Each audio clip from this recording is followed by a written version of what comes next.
Bienvenidos a Seguro de Paro, el podcast de análisis político de la República Oriental del Uruguay, a pocos días de las elecciones internas del 2024. Te recibo, o vos me recibís pintado en esta casa, pero te recibo en el programa. Bienvenido, Sergio. Muchas gracias, Agustín. Estamos ya en los días posteriores a estas elecciones internas que dejaron varias conclusiones, Sí. ¿no? Varias cosas para hablar. Y bueno, así como habíamos tenido algunos episodios. ¿Fuiste a votar? ¿Fuiste a votar? Fui a votar. Por suerte o no por ¿Cómo suerte. fue tu circuito?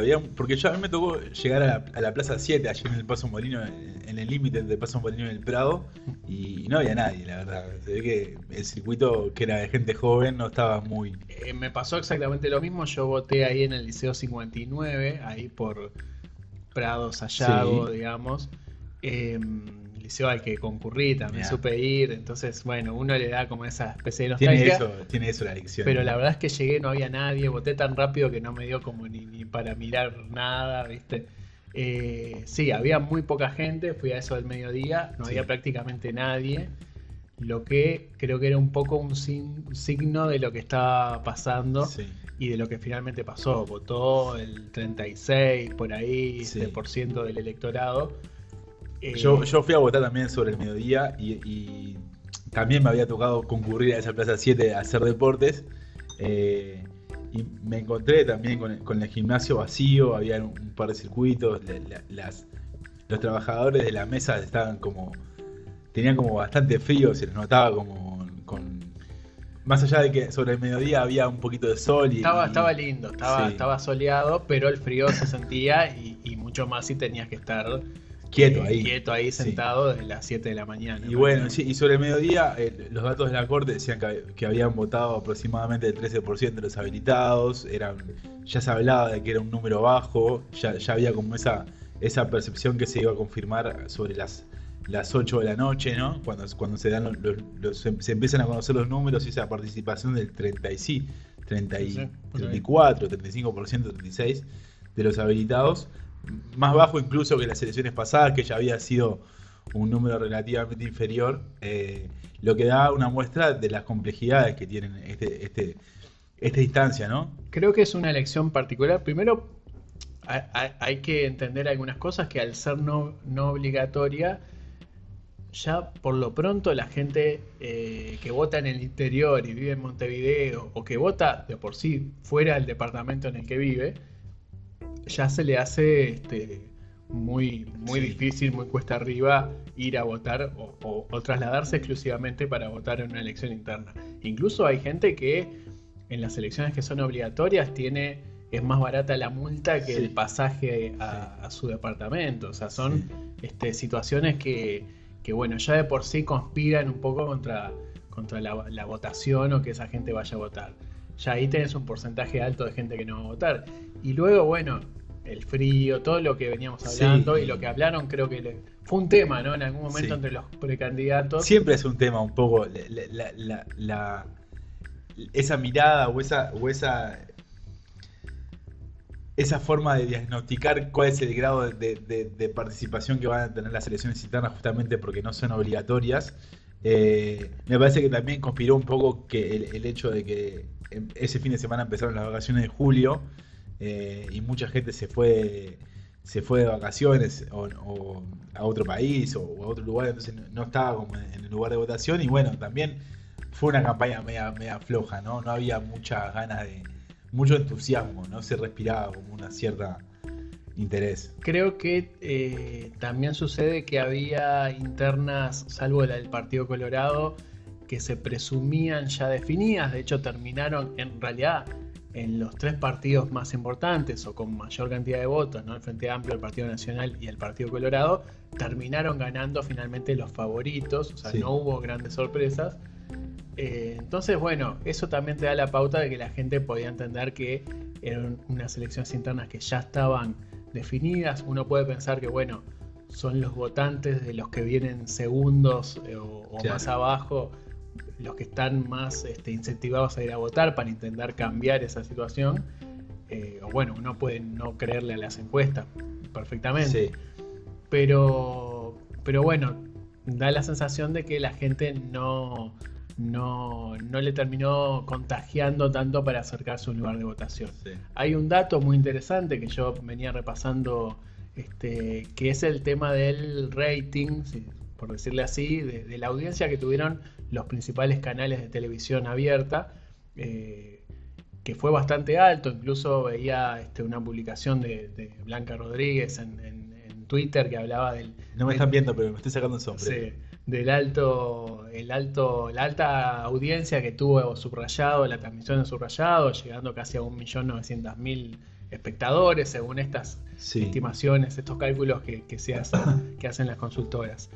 Lo que habla ya de por sí de que había un interés muy grande. Estamos hablando de que esa cantidad de espectadores está muy lejos de lo que logran los canales abiertos hoy en día. Y está muy cerca del total habilitados a votar, ¿no? Encima de eso, ¿no? Entonces, quizás no está tan claro que la gente esté desinteresada de la política, sino que lo que puntualmente no quería hacer era ir a votar. Claro. A veces un poco es muy difícil analizar estas cosas porque uno no puede censar cuál es exactamente qué le pasó a cada persona para no ir a votar.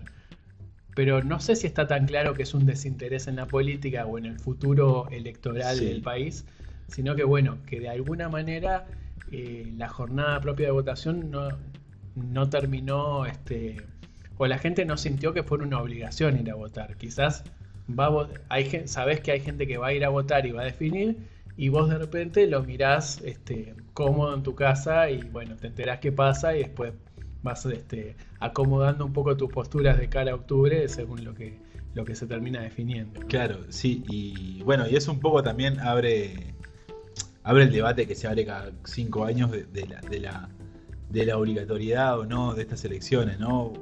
Otra vez escuchamos a todos los actores políticos de este país decir antes de votar, después de votar, que también es un poco lo que tienen para decir antes de la veda, ¿no? Como no pueden decir mucho, lo que se les ocurre decir siempre es que estas elecciones deberían ser obligatorias. Pero bueno, otra vez se trae este tema al debate. Creo que uno de los primeros en decirlo el domingo fue José Mujica. Sí, el primero porque no pasa nada antes de la votación de Mujica nunca, ¿no? Es medio 8:05 el tipo está votando. Que hace levantar a muy temprano mucha gente, ¿no? Porque hay mucha gente que va a cubrir esa elección. Me ha tocado en 2019 ir a cubrir la votación de Mujica y cuesta, la verdad. Uno admira a Mujica que con más de casi 90 años va a votar a esa hora, más en una jornada como la del domingo 30 de junio, que fue muy frío. Claro, y bueno, y el expresidente traía esto también otra vez a discusión, esto de que preguntarse si esta elección debería ser o no obligatoria. Creo que uno de los argumentos que de más de peso que tenía Mujica era esto de decir, bueno, si me obligan a votar en octubre, ¿por qué me obligan a votar por un candidato que yo no decidí en junio, ¿no? Entonces marcaba como cierta incoherencia entre la obligatoriedad de octubre y la no obligatoriedad de junio, y decía que para él tendría que haber una coherencia, o son todas obligatorias o no son ninguna obligatoria, ¿no? Que creo que bueno, es un poco la discusión que traemos siempre a la mesa en estas fechas, pero que habla también un poco de esto que comentabas vos recién, ¿no? ¿Cuál es el interés cierto de la población en estos temas? Creo que está de claras de que la sociedad uruguaya es una sociedad politizada y que se interesa por los temas políticos, pero hay un paso más en ir a votar, ¿no? O sentirse coercionado a ir a votar. Yo creo que hay varias cosas, ¿no? Pero una de las cosas que tienen las internas es la dificultad. Me da la sensación de que una de las grandes motivaciones para hacer política y opinar de forma política en Uruguay y seguramente en muchos países es evitar que gane el otro, ¿no? Claro. Y en las internas eso se da de forma muy difícil. De hecho, uno pensando en...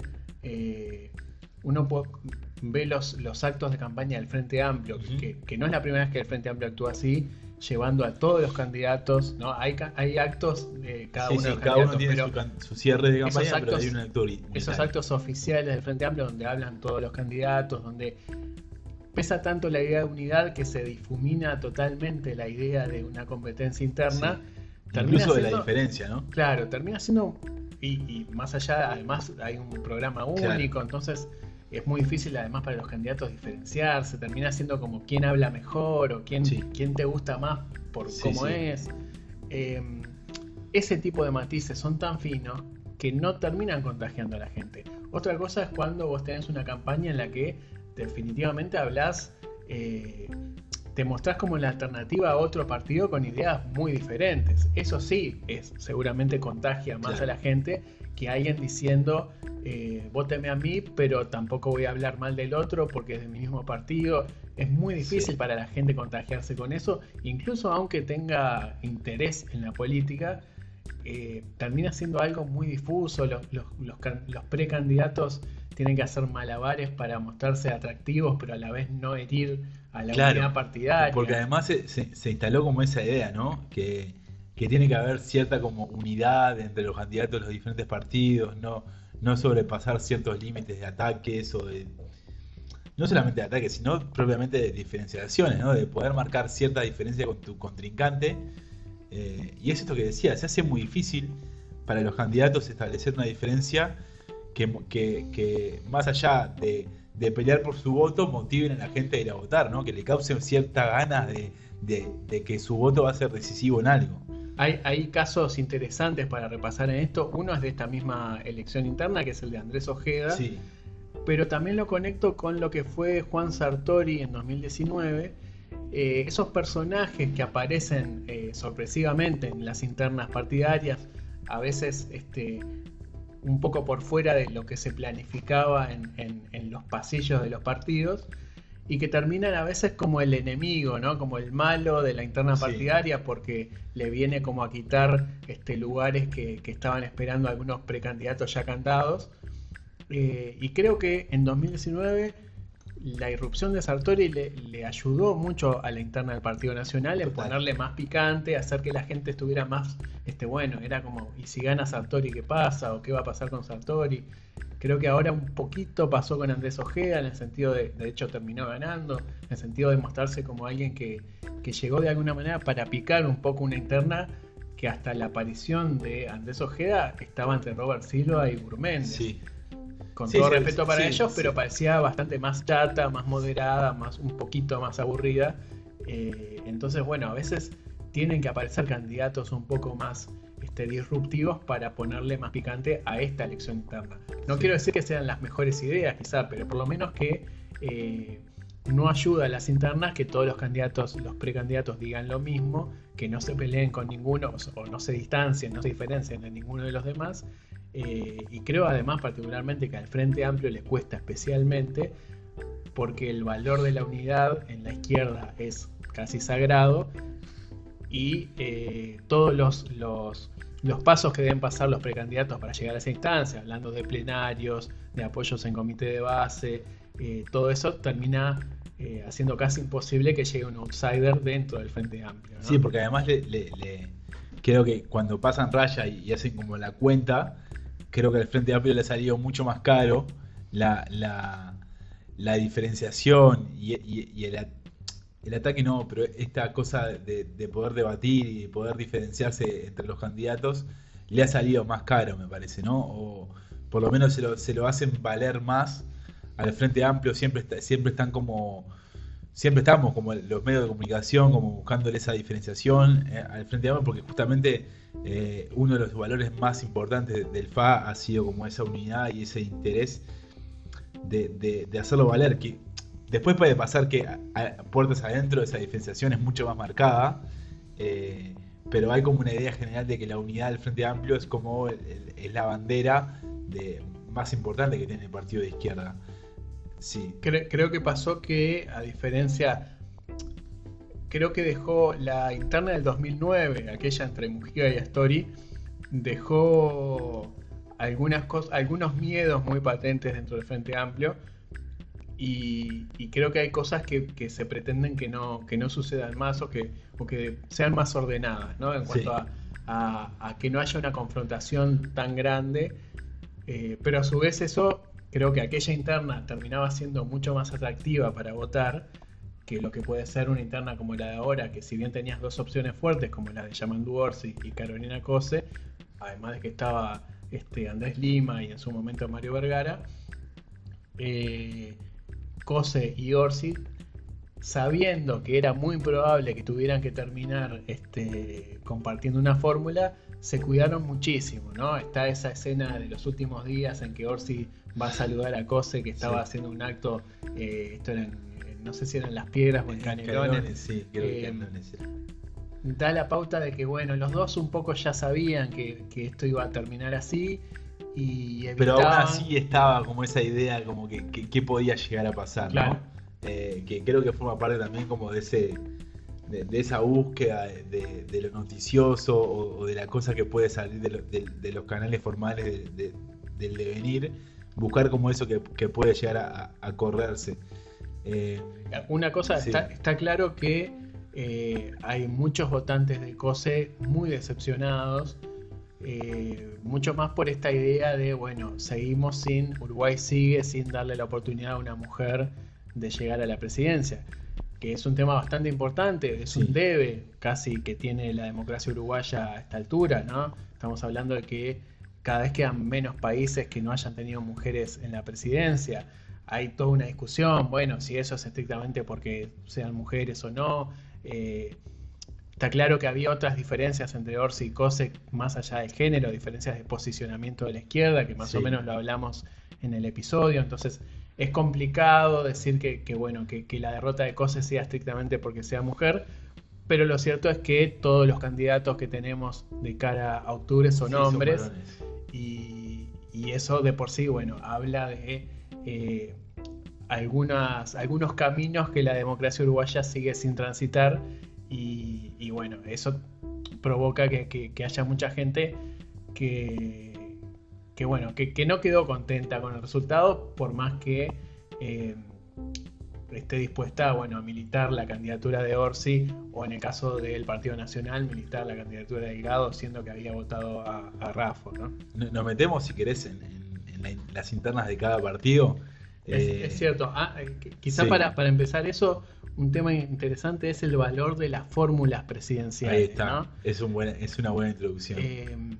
Recuerdo que desde aquella primera interna, ¿no? Cuando se empezó este sistema de votación con internas, con balotaje al final, 99. En 1999, el Partido Colorado fue el primero que sorprendió al anunciar una fórmula presidencial que tenía a los dos contendientes que habían estado en las internas, algo que no tenía por qué ser de esa manera, ¿no? En ese momento con Jorge Valle, que había ganado, y Luis Hierro López, que había sido el perdedor.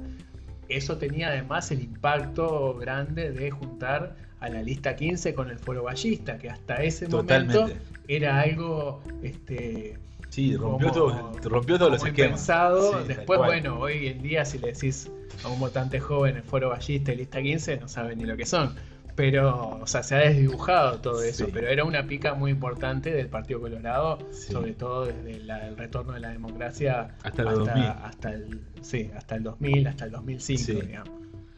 Sí, y bueno, claramente en aquel momento, como bien decías, Valle y Hierro López terminan haciendo la fórmula, pero tampoco se terminó como afianzando esa idea de que el uno termina siendo el candidato y el 2 termina siendo el candidato a vicepresidente. De hecho, el Frente Amplio en aquel momento y también en el 2004 es Tabaré Vázquez era candidato único, termina acompañándolo Rodolfo Linoboa, que era del Partido Nacional, y termina moviéndose al Frente Amplio cuando abren el arco ideológico. Claro, el Frente Amplio además había defendido muchísimo la idea de candidato único. Claro. Eso es algo que recién en los últimos años, recién en 2009, cuando se da esa discusión, recuerdo que hubo un plenario donde realmente fue noticioso que el Frente Amplio habilitara las múltiples candidaturas, porque la candidatura única y la unidad era, como decía hoy, un valor muy importante para la izquierda.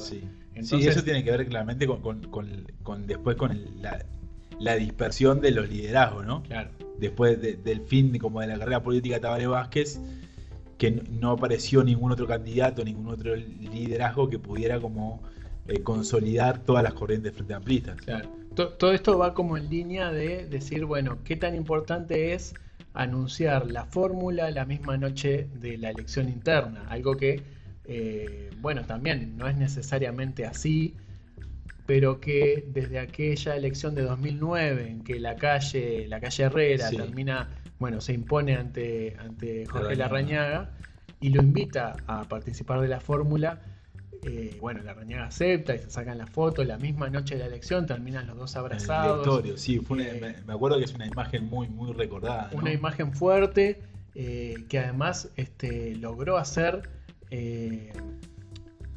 dar una imagen ganadora al Partido Nacional en esa interna, y además terminó obligando a Mujica y Astori a acordar una fórmula entre ellos dos, ¿no? Sí, o sea, sí. fue muy impactante y creo que es una de las cosas que marcó esa elección.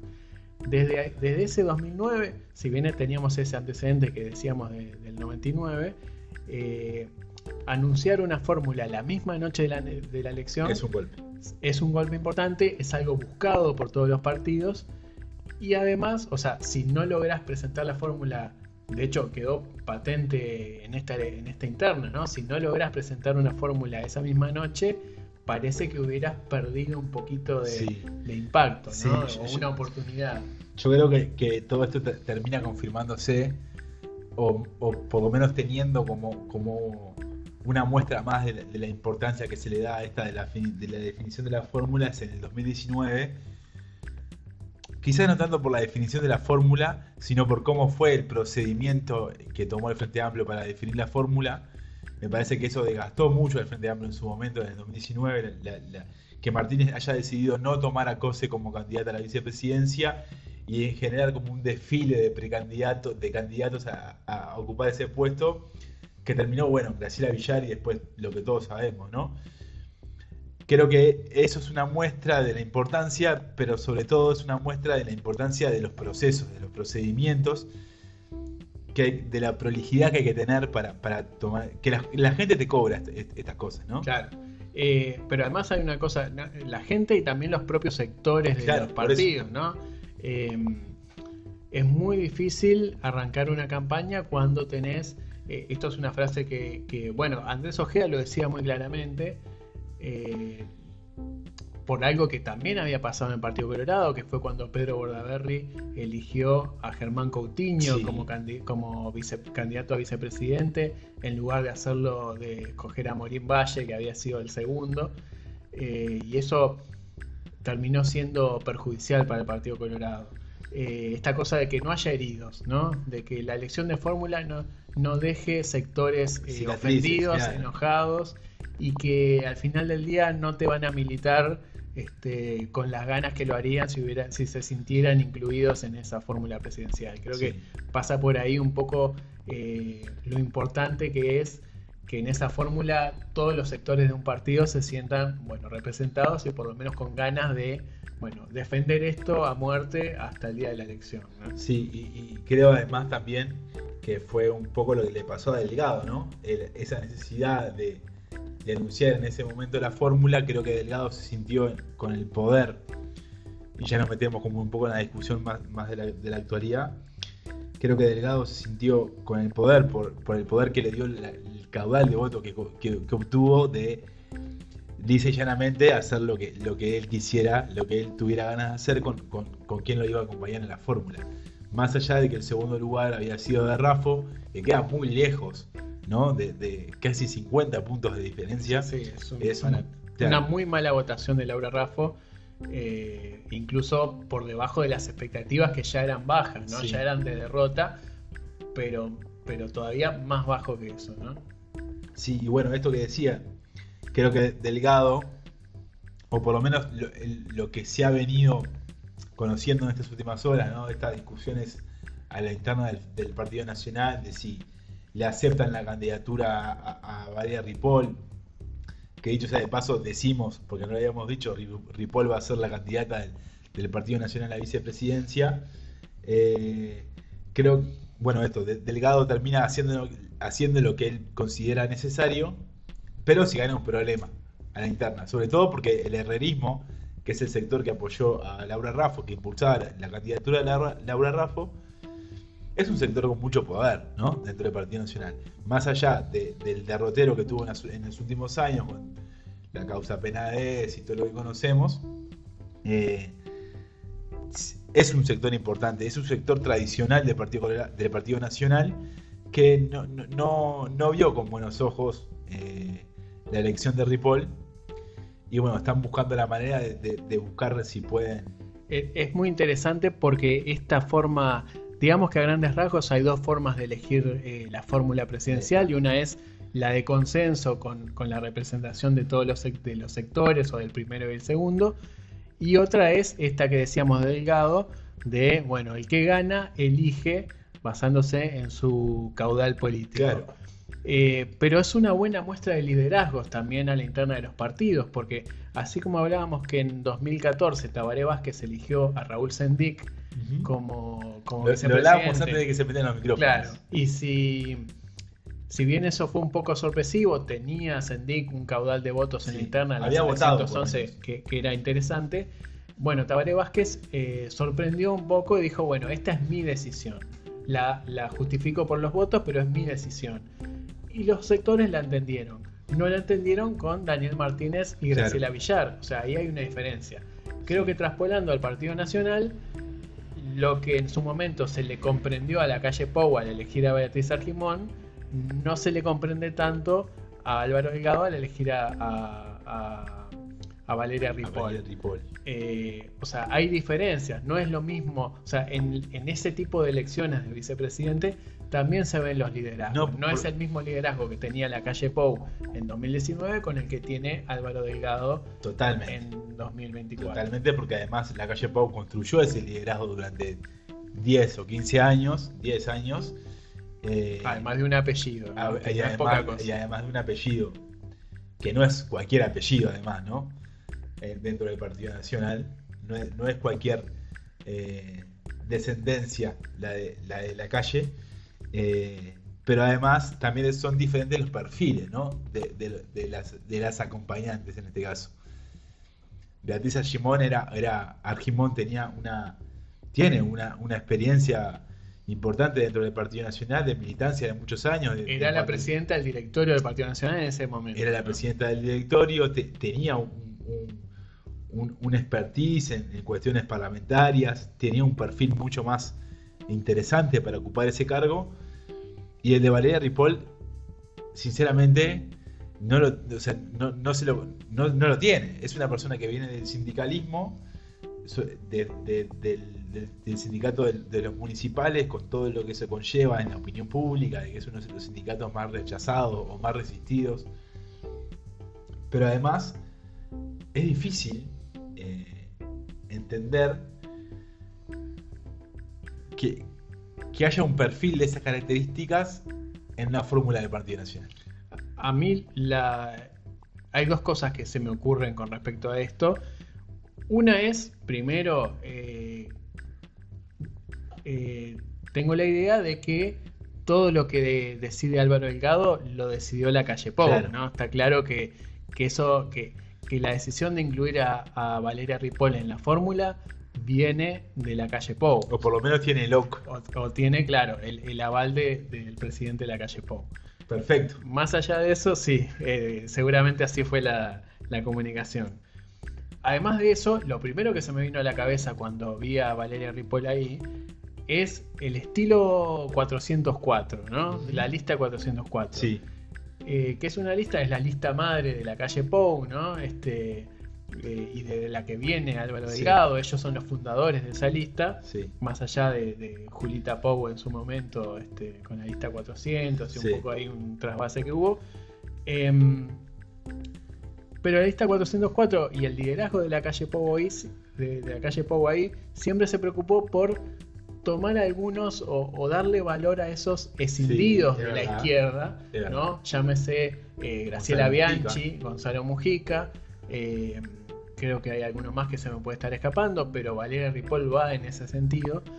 Y creo que el valor que le da tanto la calle Pou como Álvaro Delgado, como la 404 en general, a Valeria Ripoll, que de hecho es la lista que termina integrando, es lo de, bueno, esta persona es una decepcionada de la izquierda y por eso es un símbolo de que, ¿no? de que esas banderas no sirven más, que la gente termina dándose cuenta que la izquierda decepciona, no sirve. Entonces, la inclusión de Valeria Ripoll se puede entender en esa dialéctica de, bueno, esto es pura y exclusivamente para ganarle al Frente Amplio. Claro. A mí, yo entiendo ese razonamiento, pero sinceramente me cuesta pensar que haya una persona, porque está bien, uno entiende que si seguimos ese razonamiento, ponen a Valeria Ripoll para buscar a un votito de personas que se sientan más identificadas a la izquierda o que tengan algún acercamiento como al mundo sindical o... Sinceramente me cuesta entender o me cuesta comprender que arrastre votos de esos sectores, Valeria Ripoll. Sí, a mí también estoy de acuerdo contigo en que no creo que no creo que Valeria Ripoll capte votos en ningún lado. Porque justamente además, bueno, sí, porque justamente además ni en propios ni en extraños. no viene desde, no sé, no quiero como nombrar algún sindicato como más vinculado a la izquierda, viene desde ADEOM, que es un sindicato bastante resistido además, claro, por la izquierda montevideana o la izquierda del Frente Amplio, ¿no? Yo creo que ahí ha habido una doble lectura. ADEOM es particularmente un sindicato, sobre todo desde la gestión de Mariano Arana, sí, a mediados de los 90, que para los frente amplistas, para el Frente Amplio en general, es mala palabra, claro. Es quizás de esos sindicatos que se han identificado como trancadores de gestión, ¿no? Que es lo que le ha pasado a las diferentes intendencias de Montevideo. Yo creo que la simpatía que muchos nacionalistas le pueden tener a ADEOM viene por ahí, porque es un sindicato que entienden que se le para de frente al Frente Amplio, claro, pero que no es servil, entre comillas, al Frente Amplio, y que por eso es entre los blancos son, o entre los anti-frente amplistas, por llamarlos así, tiene cierta no sé, respeto. Sí. Al mismo tiempo, no deja de ser un sindicato, entonces hay mucha gente de derecha, mucha gente blanca, colorada, de cabildo abierto, que tiene la percepción de que los sindicatos, que los dirigentes sindicales en general son mala palabra, sí, son personas que buscan oportunidades para sacar provecho propio, claro. Entonces sí, es muy difícil entenderla ahí de por dónde viene, porque sí, es cierto, ADEOM no es un sindicato con buena prensa entre la gente de izquierda. Sí. Es cierto, es un sindicato al fin y por ahí, bueno. Claro, por supuesto, y además Valeria Ripoll se construyó como un liderazgo en los municipales bien claro, ¿no? A nivel de Montevideo y también a nivel nacional.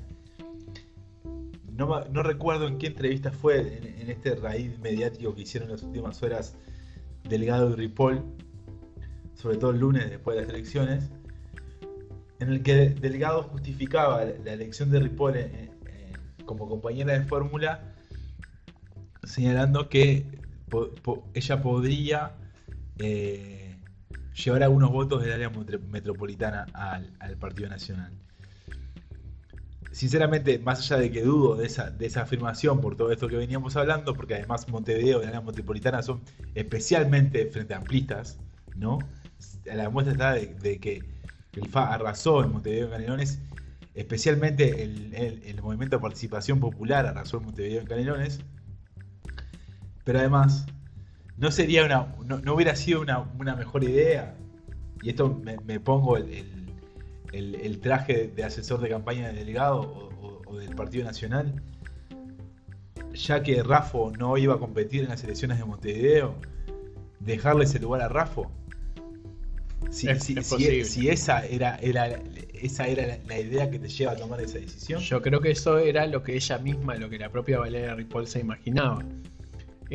Me queda sonando algo que le escuché decir a Conrado Hughes en Esta Boca es Mía.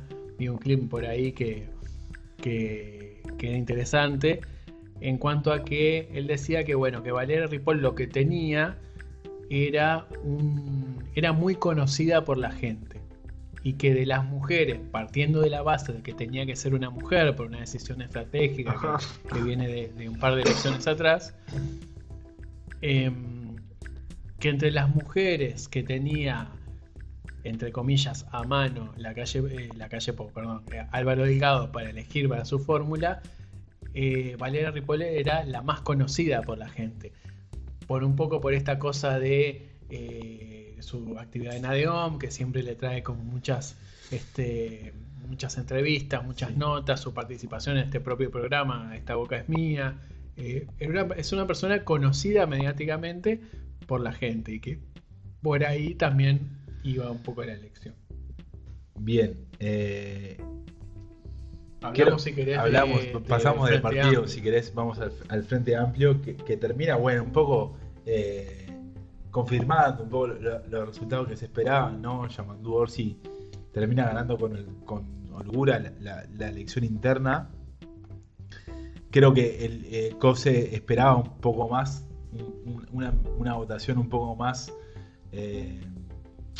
grande, un poco más holgada, pero no se termina dando. Las encuestadoras se terminan confirmando lo que venían proyectando. Sucedió algo particular, que es que tiene que ver con algo que dijimos acá mismo, ¿no? Que hubo una baja votación y aún así eso no ayudó a COSE, que era un poco lo que se preveía, pero que una baja votación la iba a ayudar a ellos. Pero el Frente Amplio termina siendo una relativa buena votación, ¿no? No me acuerdo, creo que hoy fue por Sekansky en uno de los programas de Sol, pido perdón porque no lo recuerdo, que decía justamente esto, que a medida de que la gente del Frente Amplio iba votando mayoritariamente, se iba despegando Orsi de COSE. Más allá de que fue una baja votación, creo que el Frente Amplio termina votando por encima de las 400.000 personas, que era como el objetivo que se había marcado. Que de hecho, hace unos meses cuando escuchábamos a Fernando Pereira decir que el objetivo era que el FA votara por encima de las 400.000 personas, era como un poco disparatado. Después no lo terminó diciendo nunca más. Creo que lo dijo una vez y no lo repitió más porque sonaba un poco por fuera de los márgenes de la realidad. Creo que bueno, la realidad le termina dando la derecha a Pereira. Y bueno, Orsi se consolida como el candidato, y termina eligiendo o se termina negociando la fórmula entre Orsi y COSE. Ya habían venido dando un poco señales en los días previos de que eso iba a ser así, ¿no? COSE ya había dicho públicamente que si le ofrecían ella iba a aceptar, y eso era como un poco la terminar de corroborar que eso finalmente iba a ser así, ¿no? Sí, y bueno, está esto, ¿no? Se termina confirmando muy rápidamente la fórmula. Apenas dan los primeros resultados de la Oficina de Percepción Ciudadana, que dicho sea de paso tuvo un nivel de aproximación increíble. Rápidamente, unos minutos después de eso, COSE se va de su búnker de campaña y llega a la huella de Sedeini. Hay unos minutos de negociación y a cerca de las 10 de la noche se suben al escenario y anuncian la fórmula. Contrariamente a lo que todos pensaban de que podría llegar a haber como algún... Cumplió el Frente Amplio con casi que el manual de esto que veníamos diciendo, de bueno, hay que anunciar la fórmula esta misma noche, hay que hacerlo temprano. De hecho, creo que es un poco paradójico porque se termina hablando mucho de Valeria Ripoll por esto un poco, de hecho, quizás es algo que no dijimos, pero lo ponemos acá como un pie de página, pero si algo logró también el nombramiento de Ripoll es que se hable de la fórmula del Partido Nacional. Quizás si hubiera sido Rafa, hubiera sido tan obvio que no se hubiera hablado tanto. Más allá de eso, hasta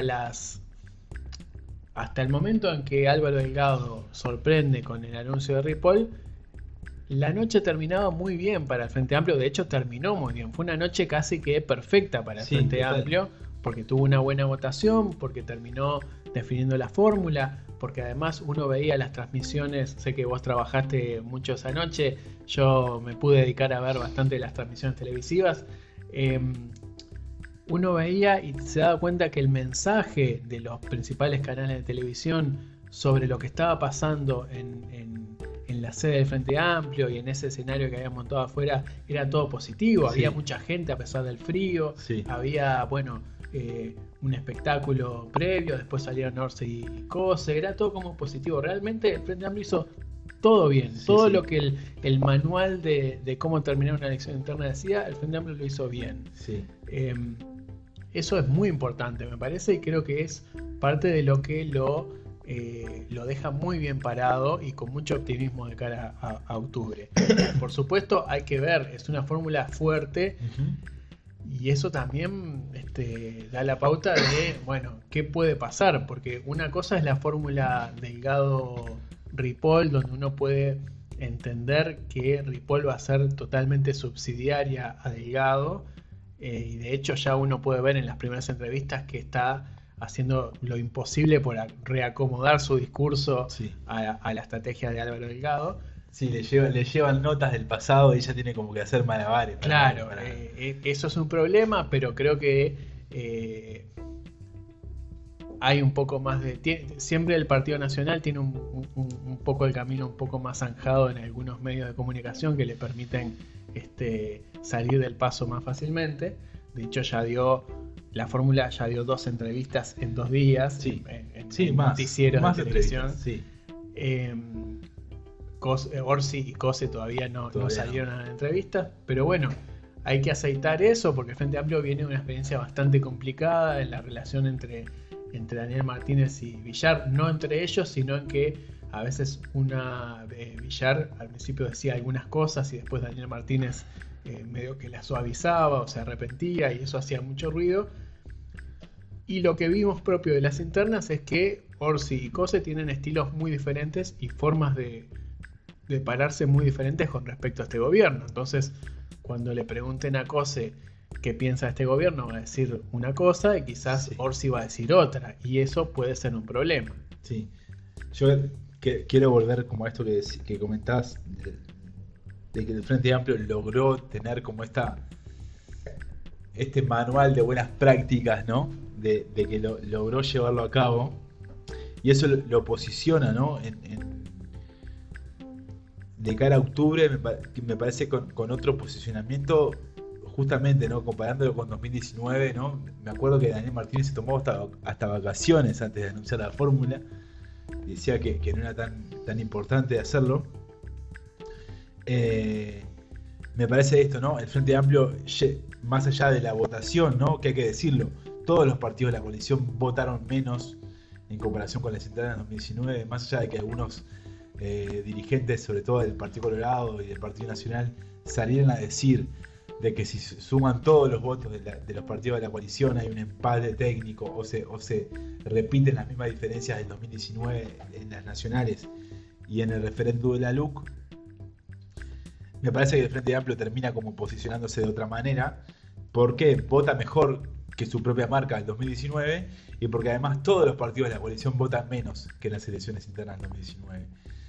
Y esa diferencia de 30.000 puntos que hubo en el 2019 y en el referéndum de la LUC, me parece que el Frente Amplio llega con otro posicionamiento de octubre. Hay que ver cómo lo mantiene esto que decías, las diferencias en los perfiles de Cose y Orsi, ver cómo se manifiestan y ver cómo terminan saliendo en la prensa y en los medios de comunicación. Cómo terminan, creo que el Frente Amplio, se posiciona de una manera diferente. No quiero decir con esto que tengan la elección ganada, porque falta mucho y es muy volátil la cosa, pero con los números a la vista y el dedo del lunes, creo que es muy seria la posibilidad de que el Frente Amplio gane la elección de octubre. Claro. Además, uno de estos son datos más finos, pero y además con poca votación es muy difícil darse cuenta, pero el Frente Amplio termina ganando en Montevideo Canelones, siendo el partido más votado, Sí. ¿no? Ganando, ¿no? Sí, pero sí. el partido más votado, Montevideo Canelones, también en Río Negro, Y si en no me Salto. equivoco, y en Salto. La votación, Andrés Lima ganó en Salto por encima de Cose, superó la votación de Sí. Cose y Orsi Sí. juntas. Sí. Es algo Sí. muy respetable. de Es Andrés interesante Lima. ver también que O ahí sea, en Salto votó muy bien al Misu, ¿no? sí, también que había tenido esta polémica con Sí. la comisión técnica Sí, de Salto mixta Grande. de Salto ¿no? Grande, ¿no? Pero sí, el Frente Amplio vuelve a ganar en departamentos en lo que ya había ganado. Pero además hay departamentos en los que Orsi votó muy bien. O sea, logró votaciones como significativas. Lo que puede dar la pauta de que realmente el Frente Sí. Amplio puede tener una muy buena votación en octubre, Sí. que es lo que vienen consignando algunas consultas, algunas Sí. encuestas. Hablábamos de la usina de percepción Sí. ciudadana. Esa misma que estuvo muy ajustada a lo que Sí. finalmente pasó.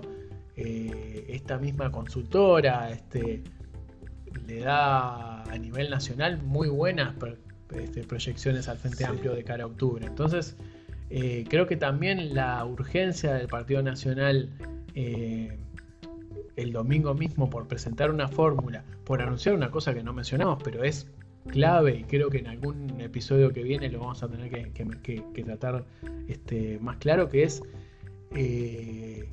la noticia de que la calle Pou finalmente Sí. va a integrar las listas al Senado, que es Ay. algo que la calle Pou explícitamente había dicho que no quería Sí. hacer, y que da, por esto, sobre el final de la noche, el Un Partido manotazo Nacional de abogado, ¿no? da como esta señal de manotazos de abogados para tratar de levantar de alguna Sí. manera lo que hasta ese momento venía siendo una victoria clara en esta narrativa Sí. de la noche de elecciones del Frente Amplio. Sí. ¿Es legal eso? No, pregunto, ¿no? Que se anuncie que un presidente va a encabezar lista del Senado. Está claro que, que un presidente puede ser candidato al Senado Sí. en las siguientes elecciones. Eso sí. Quizás lo que no sería nada es legal, porque Ajustado a derecho. aunque lo haga, no Sí, es sí, estrictamente lo que no podría hacer la calle Pou es decir, es anunciarlo él mismo, Ahí supongo. está. No lo tengo claro, pero creo que legal es y está claro que puede suceder. Pero lo que sí es significativo es que la calle Pou había dicho que no quería hacerlo y finalmente terminan incluyéndolo o aceptando él que lo incluyan en las listas. Veremos en el caso de que veremos si termina asumiendo o no. Presumo que no va a asumir esa banca finalmente. Pero quiero decir,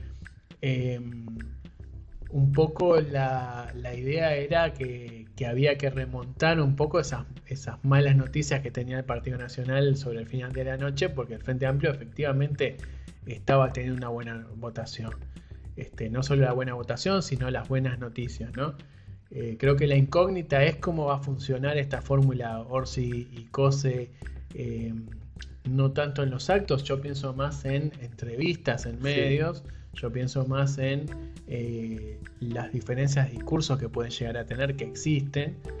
Y también pienso en cómo va a funcionar Cose como la figura del vicepresidente. Es muy compleja de entender, ¿no? Porque tenés que estar detrás del presidente, pero a su vez es muy difícil encontrar como el punto justo, ¿no? Sí, sobre todo porque además, a ver, si pensamos que el objetivo de Cose es en algún momento ser presidenta, la posición en la que te deja el cargo de la vicepresidencia es como una posición no accesoria, pero sino que no tiene mucha visibilidad, no te da mucho roce, no te Mucho da margen. mucha capacidad para poder hacerte visible.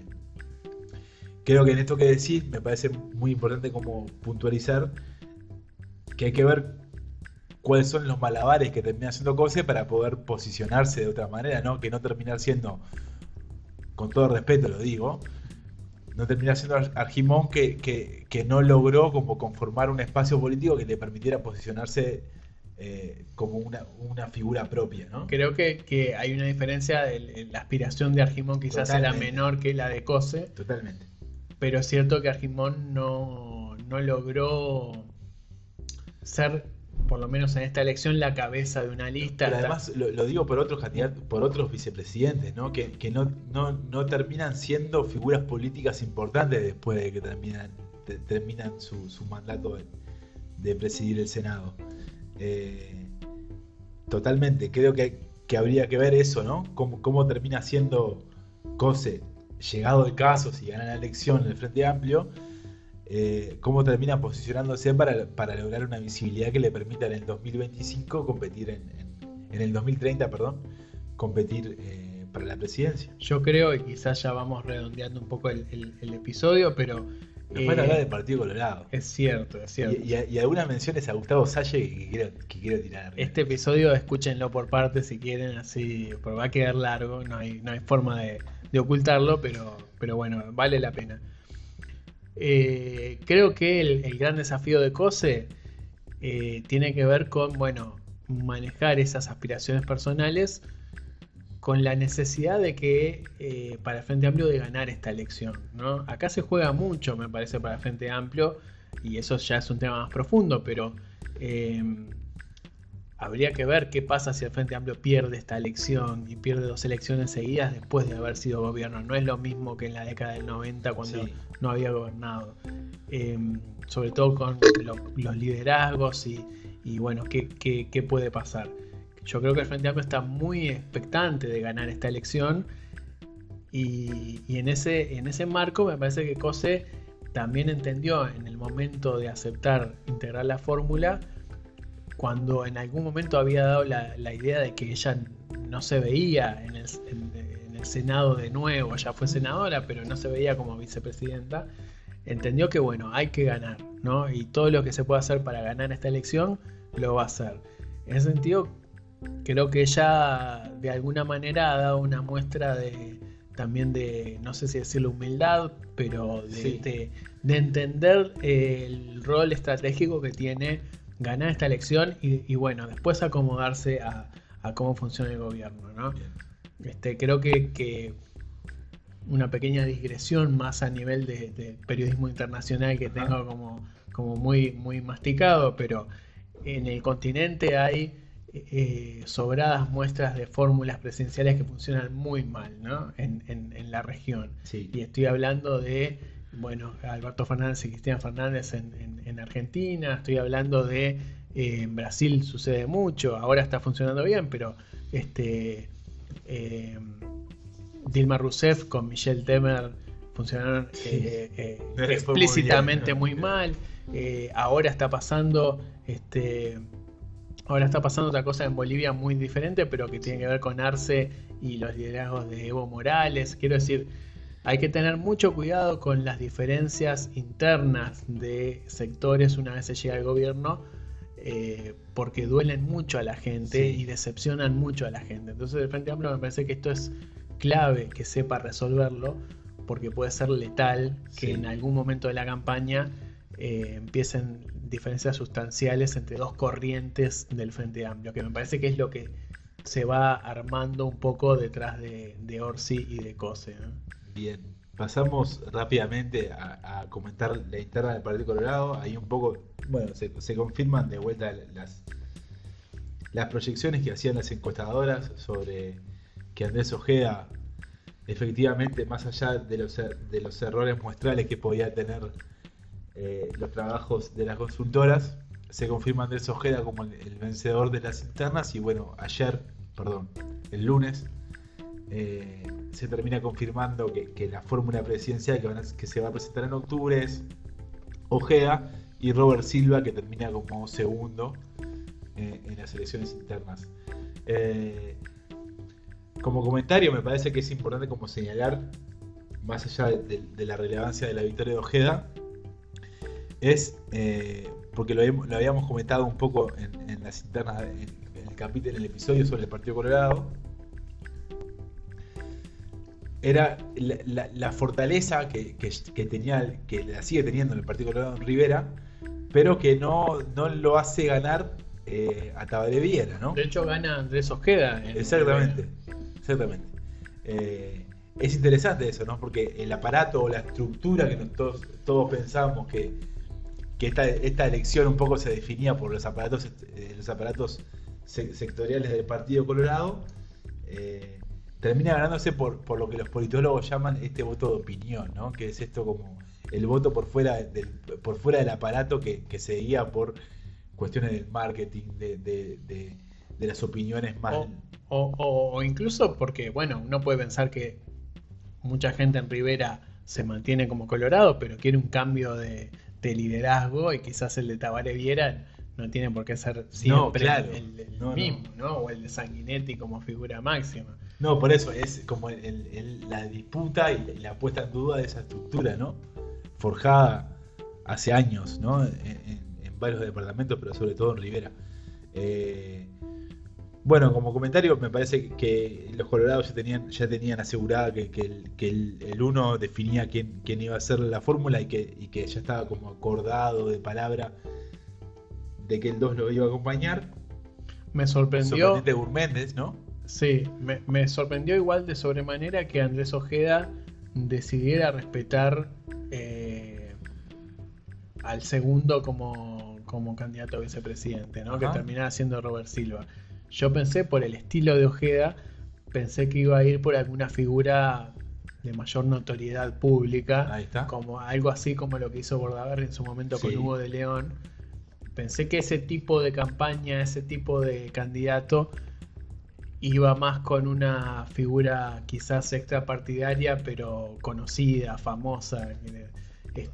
Me sorprende de alguna manera que el elegido sea Robert Silva, y me parece que es una señal interna hacia el partido de, Total. bueno, hasta hoy era un outsider, ahora soy un líder del Partido Colorado. Total.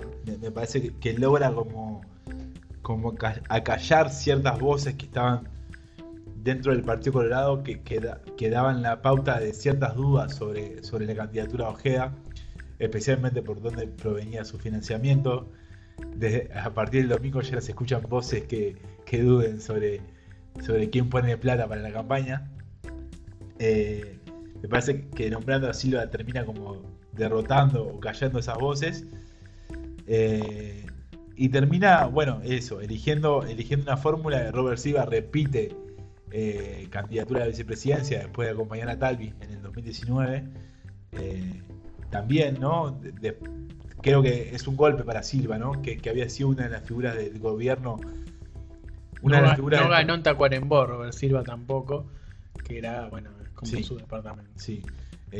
Robert Silva, que había sido como una de los nombres más conocidos en la gestión de este gobierno por todo su trabajo en el CODICEN, no termina logrando consolidar eso, ¿no? Creo que es un golpe también, ¿no? para su reforma, ¿no? Es interesante porque es muy difícil entender cómo era algo que mencionábamos en el episodio de la interna colorada, pero las gestiones propiamente Sí. dichas, ¿no? De Es difícil llevar a entes votos. autónomos, claro, es muy difícil de eso llevarlo a votos. Uno puede decir, bueno, la educación, estoy de acuerdo, no estoy de acuerdo, la gestión de Antel, estoy de acuerdo, ¿no? Sí. Es algo muy difícil de concebir para la gente y de eso transformarlo en un voto. Entonces me parece que también es una elección por ese lado, ¿no? O la de Tabaré Viera en el Ministerio de Turismo, que además Sí. fue más corta porque vino a sustituir a Germán Cardoso. Me parece que lo que hizo Ojeda fue ofrecer novedad y me parece que la gente compró eso y es lo que más quiere dentro del Partido Colorado, Sí. ¿no? Hay que ver ahora Ojeda cómo rearma el Partido Colorado, si ese es un liderazgo que va a seguir, porque bueno, la experiencia de Talvi fue muy complicada y creo que necesitan los colorados como, bueno, rearmar algo que se consolide en el tiempo. A su vez, Ojeda está ofreciendo un discurso absolutamente 100% coalicionista, si le podemos decir así. Eso ya predispone al Partido Colorado de una manera. Hay que ver si alguien se anima en el futuro a ofrecer un discurso diferente, un poco más autónomo, independiente del Partido Nacional. Pero bueno, son dudas que quedan en el Partido Colorado. Hay más dudas, más preguntas que respuestas, Sí. ¿no? Sí. Y bueno, está esto es justamente esto que decía, ¿no? De que es un discurso bastante coalicionista. Creo que el Partido Colorado va a terminar siendo como el partido después del Partido Nacional como más importante dentro de la coalición. Creo que no vamos a hablar de ello, pero creo que Cabildo Abierto se va a terminar desinflando efectivamente. Me parece que quedan dudas de si va a lograr repetir las bancas en el Senado que obtuvo en el 2019. Después, hablando como de otros partidos, como ya terminar pasando raya, ¿no? El Partido Independiente termina teniendo una votación muy magra, ¿no? Por más de que vota un poquito más que en las elecciones del 2019, poquito. Creo que no ofrecía alternativas, No, creo, un pequeño comentario, es una opinión puramente personal, pero bueno, es todo lo que hacemos acá de dar opiniones. Es llamativo de por sí que el liderazgo de Pablo Milanés no sea cuestionado cuando Totalmente. ya es la cuarta o quinta elección en la que es candidato y no hay absolutamente nadie dentro del partido que le dispute la candidatura a presidencia. Bueno, Sotelo tuvo 300 votos, ¿no? Claro, eso es como muy llamativo. Sobre todo porque termina haciendo del Partido Independiente un partido de personas, ¿no? Sí. Como pueden ser un montón de otros partidos pequeños. Sí. Entonces me parece que lo iguala más a partidos que su único objetivo es pasar los 500 votos, Sí. que con partidos que busquen participar de gobierno. Creo que con la votación interna que tiene hoy es muy difícil para el Partido Independiente seguir pensando en ser una fuerza relevante en una próxima coalición. O sea, creo que empieza a estar en riesgo incluso la participación del Partido Independiente en una próxima coalición. Sí. Y bueno, como para ir cerrando, señalar nomás la votación del partido de Gustavo Salle, que votó mejor que el Partido Independiente, justamente. Más de 4.000 votos. 4.000 votos, exactamente. Que en el 2019 había quedado en la puerta de poder generar un diputado, termina entrando César Bea con el Peri, y Salle queda fuera. Muy, muy mala votación Muy del mala Peri, que eso votación. también es esto que veníamos hablando, partidos que están casi integrados por una sola persona, Sí. obviamente no por una sola persona, pero que no ofrecen alternativas ideológicas, sino más bien estás votando a un tipo que el día que te cansás de esa persona ya no vale la pena votar ese Sí. partido, ¿no? Y bueno, nada, como comentario al final, sí. Creo que Salle arranca un camino muy interesante para lograr llegar a ser diputado, Sí. ¿no? Sobre todo teniendo en cuenta que le va a tocar un debate obligatorio donde es Sí. posible que algún voto. que para una personalidad como la de Salle, además de que es muy histriónico, esa es la palabra en entrevistas, creo que se le abre una linda oportunidad a Salle, un personaje muy particular. Sí. Quizás algún día hagamos un Sí. episodio, quizás algún día lo invitemos al podcast. Sería hermoso, la verdad. Es interesante además ver cómo, porque actualmente se está hablando como mucho de los temas ambientales y de la importancia de los temas ambientales, y los partidos que se declaran como ambientalistas y que tienen como esas causas como bandera, votan relativamente mal dentro de la estructura partidaria, ¿no? Le pasó al Partido Verde Animalista, que ya no tiene a Salle, lo tuvo a Raúl Viñas, que terminó perdiendo la elección interna con perdone la señora que terminó ganando, pero no me recuerdo su nombre. Pero es particular que los partidos ambientalistas, con la importancia que tienen los temas ambientales en el momento de hoy, no tengan como suficiente. Además del Partido Verde Animalista, con esta cosa de división entre una candidatura verde y una animalista, ¿no? Sí. Tipo, eso es casi absurdo, pero bueno. Sí. Bueno, pero será para otro episodio, capaz que podemos traer a Salle y a... No, pero es cierto que el ambientalismo da la sensación de que no parece terminar de prender, a pesar de que este gobierno creó un Ministerio de Ambiente, de prender, si bien está en los programas de los principales partidos, va avanzando un poco en su visibilidad. Y tiene como bastante importancia a nivel de la sociedad civil, digamos. Estamos lejos de lo que puede pasar en Europa con partidos efectivamente ecologistas que tienen participación parlamentaria y tienen cierta relevancia, digamos, ¿no? Lo que no sé, y es una pregunta que quizás podemos responder la semana que viene, ¿cómo le fue a Eduardo Luz? Sí, no me recuerdo ahora. Pero también era como un candidato que también se prestaba. Sé que pasó los 500 votos. Ahí está. Pero bueno, sí, hay que ver. No recuerdo ahora exactamente la cantidad de votos. Y bueno, veremos cómo Bien. como sigue. Es esto mismo, son partidos que se forman en torno a una persona y bueno, depende mucho de cómo le vaya el candidato en entrevistas y apariciones públicas, según la suerte de estos partidos. Bueno, bien, con esto vamos cerrando este episodio que intentó repasar un poco lo que pasó el domingo de las elecciones internas. Seguramente nos volvamos a encontrar para desgranar un poco más la actualidad política del Uruguay. Exactamente, Agustín, y bueno, a todos, antes que terminar, mandarle un saludo a todos los nuevos seguidores, los nuevos suscriptores que sabemos que se han sumado, les agradecemos muchísimo a los que hayan llegado hasta acá escuchando el episodio. Vos que decías que se mira por el rating de las televisoras, el interés político. Yo soy muy del rating. Hay que empezar a medirlo por la cantidad de seguidores que tiene el seguro de pago. Exactamente. A la gente que mira, entre comillas, los episodios en YouTube, que también se publican ahí. Sí, señor. Muchas gracias también porque bueno, es una plataforma también muy importante.